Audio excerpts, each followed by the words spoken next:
Crossovers in gaming have been present for a while now, dating all the way back in 1989 with Japanese exclusive Famicom Jump Hero Retsuden. This game featured a robust roster that expanded into 16 different franchises, adding its sequel that released in 1991 brought us to 20. And the genre is ever growing, from Araki crossing over with himself to Fortnite crossing over with anything that has ever existed. This form of media is forever growing and only getting more popular, and as fans are seeing their favorite characters pop up in different places, you have to wonder if everyone is truly being included. While games like Brawlhalla and Fortnite aren't shy to add just anyone, meaning they have no real stated rule on who can and can't join, there are games who are celebrating their respective genres and mediums. This brings us to the all-father of platform fighters in the face of crossover games, Super Smash Bros. Ultimate, with a robust roster of nearly 100 different fighters. Just the roster alone presents us with a lot of IPs, from Nintendo-made characters like Mario to recent stars like Joker from Persona 5, which used to be a PS4 exclusive, by the way.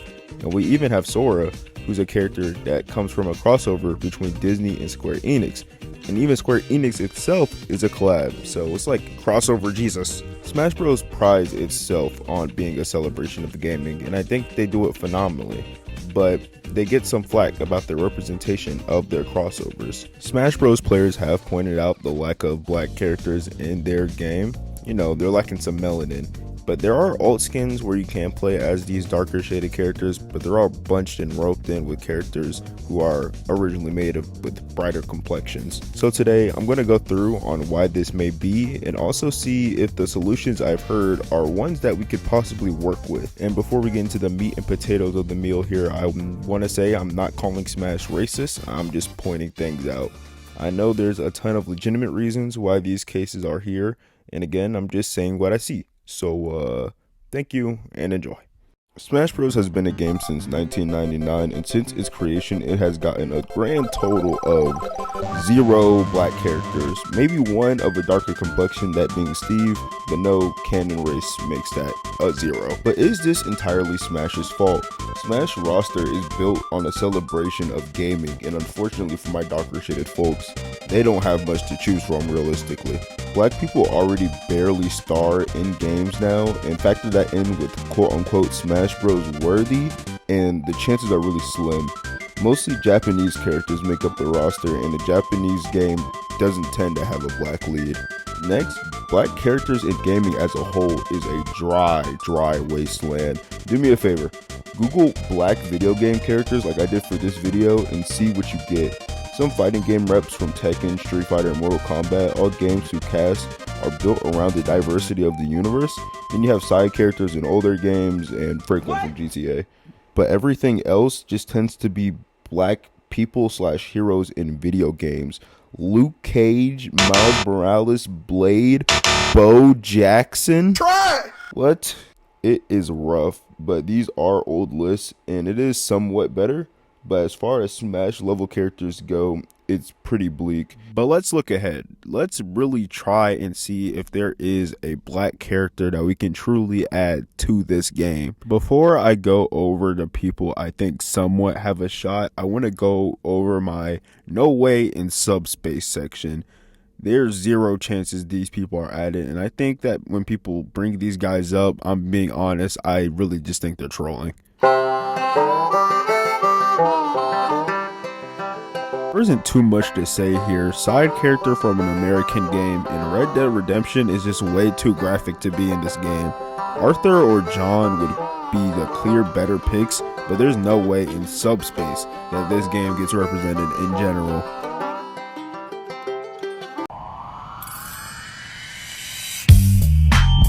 For me, it's the same case with GTA. If it would have been represented, I think it would have already been done, but it's too mature, it's too problematic, and I don't even think these guys would be the reps. I'd give CJ a better shot than Franklin though, but I think they'd probably just end up being alt skins for another character.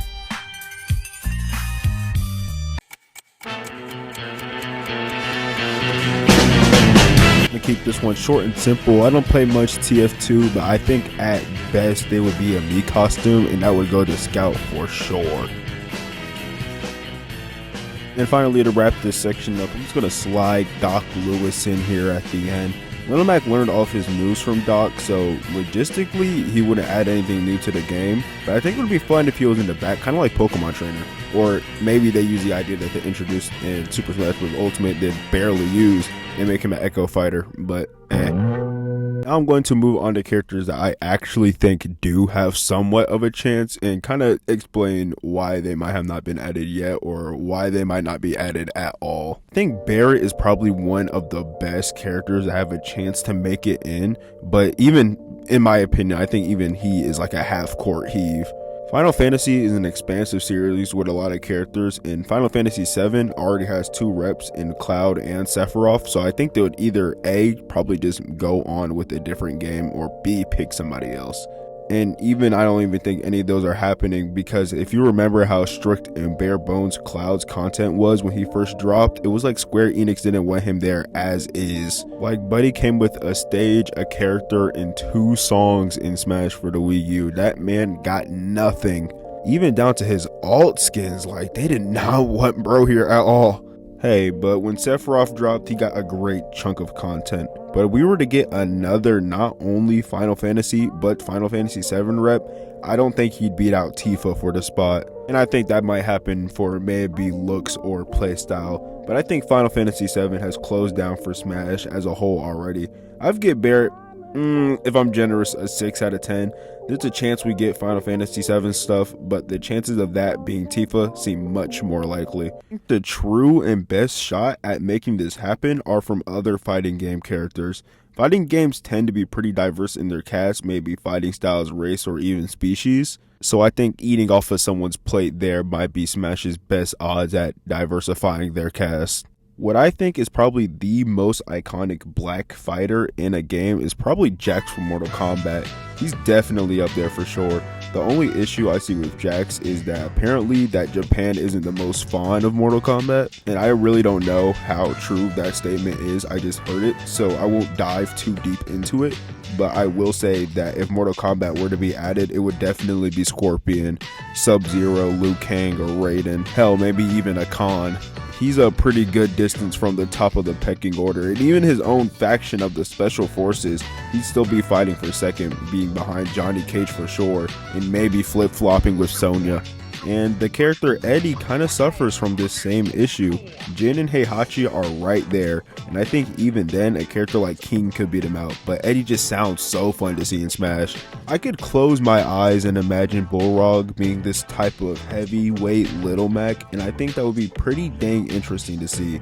But just as these other brothers, they wouldn't really be the up next guy for these franchises. Why add Balrog when you could add M. Bison or Chung Li? You can even see like Dan getting picked over Balrog. It's crazy. Like, we don't have much, but who knows, man? You truly never know. We could get anybody for the next Smash game if it's even coming out at this rate. The black characters in gaming is expanding as we speak. Even when I plan to make this video, I don't think South of Midnight had came out at that point, but that's probably one of the bigger reps we've got so far. But it's always an expanding topic genre that you got to keep your eye on if you really want to follow stuff like this. And if all the trails being blazed and all the expansions going on in the field, who knows, maybe Smash 6 is our time and we'll see our first black character in Super Smash Bros. As a default skin, not as an alt skin. Hey, and Sakurai, if you're listening, Nintendo, if you're following along, if you need a suggestion from me, he just won an award. Let's throw in Michael B. Jordan from NBA 2K. Come on, man, put him in. But in all seriousness, who knows what the hell's going on with this game, and who knows if black people will ever see the light of day on the default roster of Smash Bros. But what I do know is that when the game comes out, I will play it. And there's no bad blood, man. Zero. If you can't tell, this was supposed to be my Black History Month video, but things happen and then you end up talking about animals for an entire month.